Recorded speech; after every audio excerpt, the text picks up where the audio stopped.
Hi everyone, welcome to my channel. My name is Misa and today I am doing a weekly reading vlog. I've wanted to start doing reading vlogs for a while now, but as I've mentioned in a previous video, I'm never organized enough to have enough footage to put into a proper cohesive vlog. So I hope that's going to change with this video. Today is Sunday the 21st of February and I honestly don't know where the time has gone because it's the last week of February. I feel a little bit strange talking about the books that I'm about to mention because I'm halfway through all these books, so I don't think there's a good starting point with vlogs because I'll always find myself in the middle of a book when I start a video, so I hope that's okay. I feel like that doesn't make sense.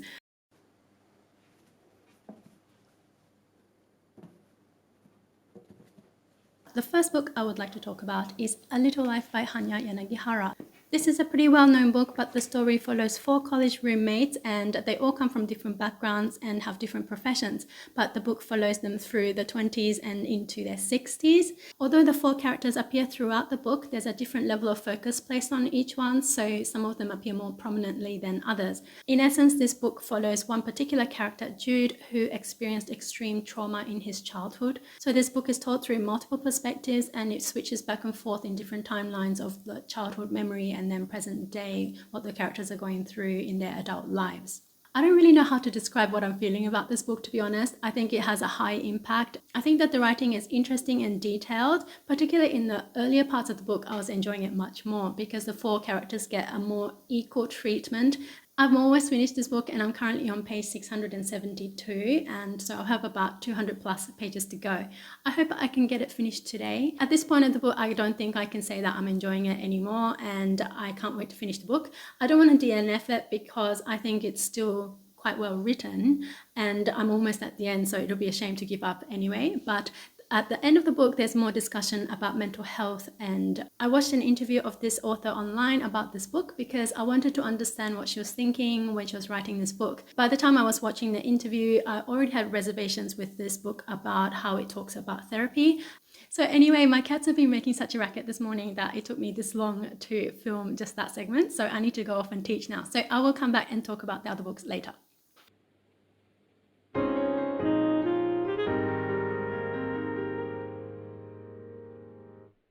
So now it's the middle of the afternoon and I've finished work, so I'm really glad. Tomorrow is a day off and I've been looking forward to this moment for the last 3 days.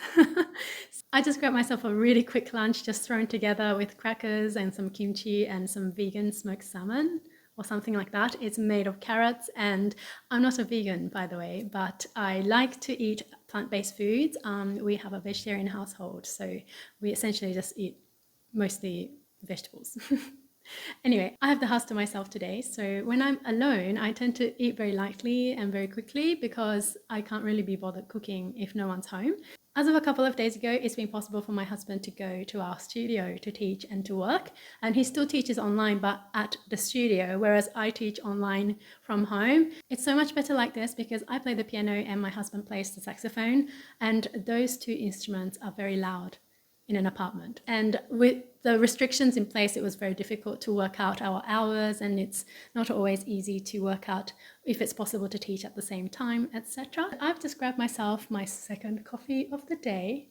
I try to survive on 1 or 2, but lately I have been having 3, so I hope this is the last coffee of the day. After this, I'm going to sit down and read some stories from Ronggeng-Ronggeng, which is a collection of Malaysian short stories, which I mentioned in an earlier video. So I think I'm just going to wind down and read a couple of stories from here. I think short stories are a great way to just kind of fill in the time.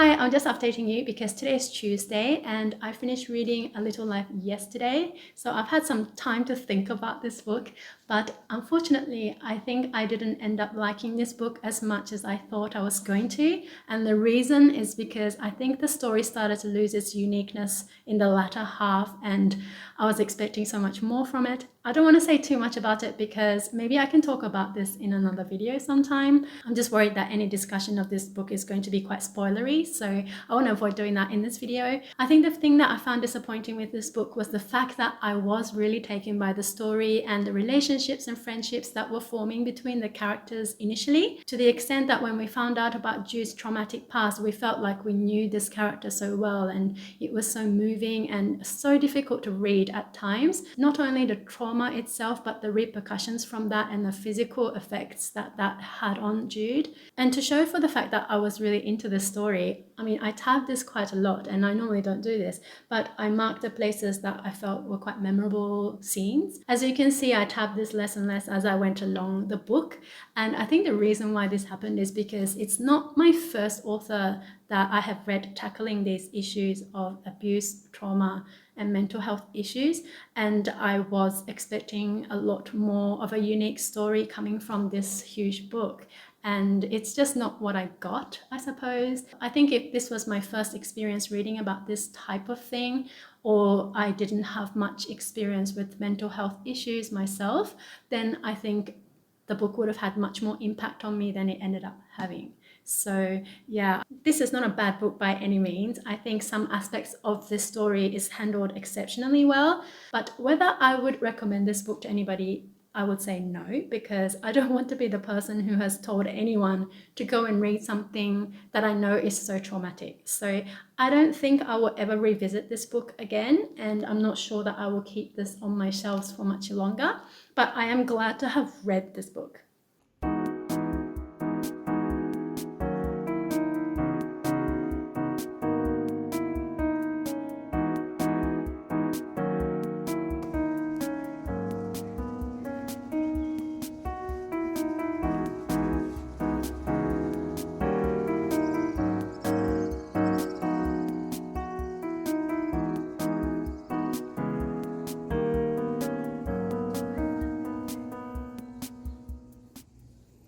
I just want to show you something because I'm really excited. In one of my first videos, I was talking about this middle grade Japanese fantasy series which I grew up with by this author called Satoru Sato. And in that video, I was talking about how it hasn't been translated yet, and even the original Japanese wasn't available on Kindle, so I had no access to these books.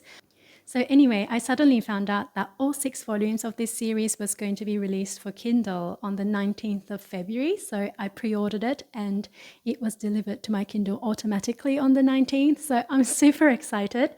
It is still in Japanese and it's only available on Amazon Japan, but I thought I'll mention it anyway because there might be some of you who are able to read Japanese.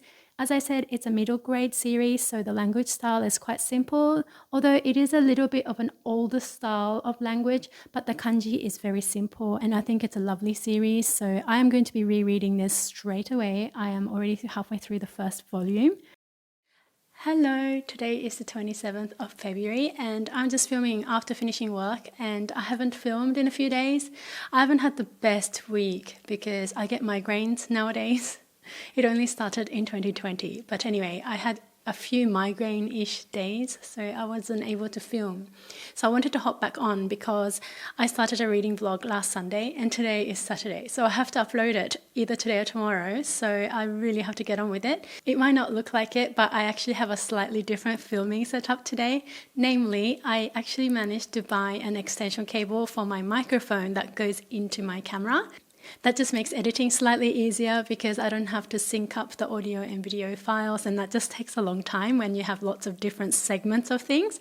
So I am so pleased. I think I'm just going to stick with this setup forever. So I made a start on The Girl and the Ghost by Hanna Alkaf, and I've only started reading it, so I've just read like 2 chapters of this, but I'm really enjoying it.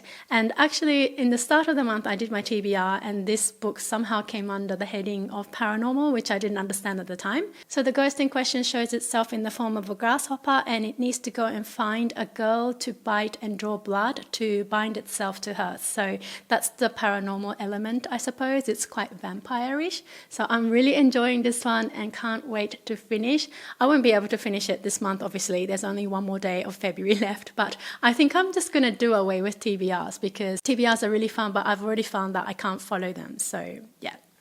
So the next one I've started this week is *Pedro and Wendy* by J.M. Barrie, and this Oxford World's Classics has a really great introduction, so I'm really enjoying reading this. It's a quick read. I mean, it's a classic, and I mean, it's not my favorite thing in the world, but I think it's great to have read it, so I'm really happy to have started. I've just been reading this bit by bit, and I'm just past halfway. I'm on chapter 10 out of 17, so there you go.